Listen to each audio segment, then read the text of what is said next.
Praise the Lord. Minute with God's word. నేటి దిన వాగ్దానము. సామెతల గ్రంథము 3వ అధ్యాయము 6వ వచనము.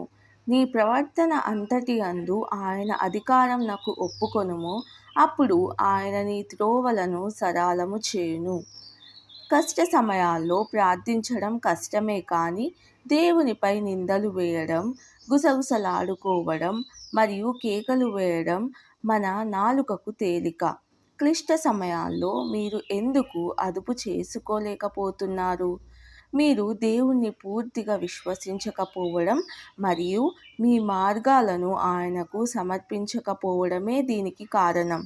దేవుడు మీ జీవితంలో పరీక్షలను ఎందుకు అనుమతిస్తున్నారో మీకు ఇప్పుడు అర్థం కాకపోవచ్చు, కానీ విశాల దృక్కోణంలో మీరు వెనక్కి తిరిగి చూస్తే ప్రతిదీ ఒక కారణంతో జరిగిందని మీరు గ్రహిస్తారు. కాబట్టి ప్రార్థనలో ప్రతిదీ దేవునికి సమర్పించండి. ఆయన మీ త్రోవలను సరిచేస్తారు. ప్రార్థన ప్రతి విజయానికి చాలా అవసరం. ఆమెన్.